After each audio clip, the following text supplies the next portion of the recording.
discussion is on Kants Ethics, the categorical imperative.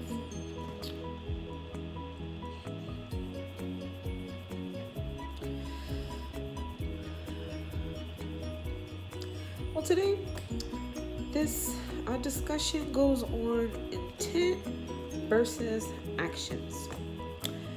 Now, the categorical imperatives versus hypothetical imperatives. There's, I guess we'll say, a correlation between each two.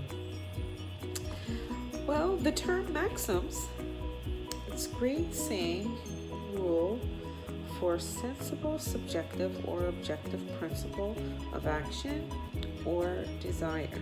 Now, all of these terms correlate into a bigger and better theme, right? Which would make a better being, right? Well, the bigger, the better was mentioned. I am taught that the subject principle of action of categorical imperative is equal to, regardless, or should to, of the formula of the universal law. There is a formula of universal law that is the groundwork for the metaphysics of Kant's four examples of morals. Do you believe morals make a better character? Do you believe that a value of moral character will make you a better human or a better being? Some might, and some might also agree or not agree to that. Well, one of them, as mentioned or as taught, was broken promises. Number 2 was charity. Number 3 was suicide. And number 4 was letting talent rust.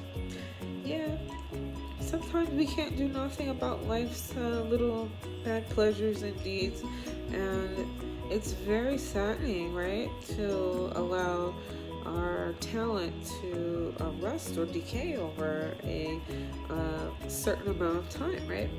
Some things just letting it rest. Or, oh, she got all that talent, and oh, it's so sad that she has to let all that she's working with rust and just tarnish, right?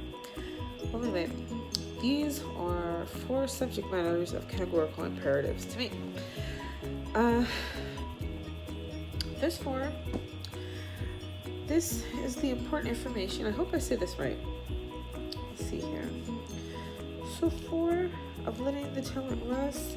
In letting your talents rust, you'll entail a contradiction of will and imperfect duty. Sometimes permissible and sometimes wrong. True or false? The contradiction in conception and perfect duty. True or false? In number 4 of letting our talent rest. This could be the desire of the intent versus actions of letting our talent rest, of decision making, or in the decision of deciding one's course path of a decision or of life. It can also be with alter of or decision making of one's being of moral character and judgment. Like, whom should I be? How can I change to be a better me? And also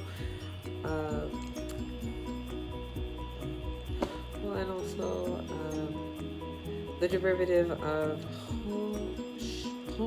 not whom, but how should I be, or who am I to judge, right?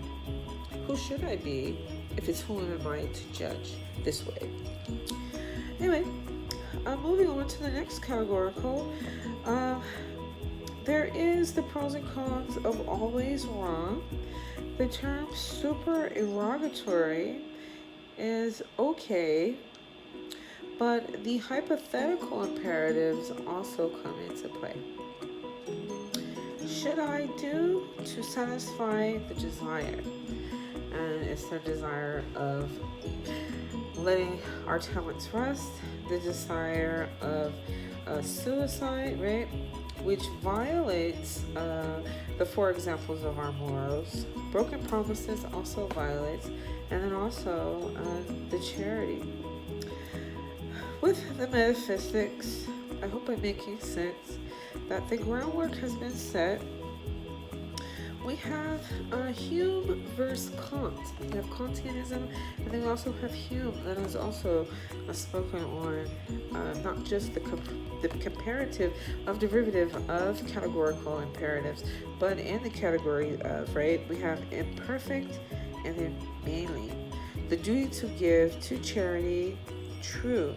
We have a perfect duty of lying, suicide, and or perfect that can't be hidden or skirt tailed.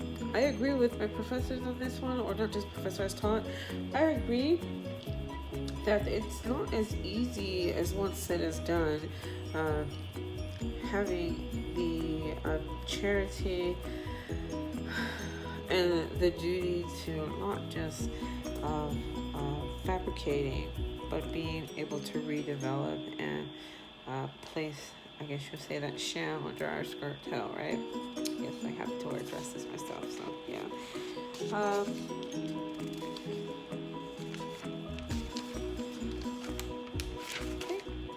I think this is the round of sum of it all in conclusion. That the term maxims, do not forget that one, first, also for myself, and also that categorical imperatives first versus the hypothetical imperatives. Always know the importance of, there's desire in there, and then there's a fight, right? So we have desires versus beliefs. So in the believing of the desire, right, the bigger the better, does it necessarily always mean the bigger the better? True or false, right? Like, yeah. But the subjective, the principle is the action in it, and never forgetting that. I hope I've gotten that point across. Well, I hope my discussion is as fun. Due to time, I must say that it's very thorough. Those are my questions. And yes, well, this has been very great. This concludes my short discussion on Kant's ethics on the categorical imperative, my way, best way as possible. I hope I'll be able to, what is it called, elevate and do a little bit better in the next. Well, until next time, tune back in.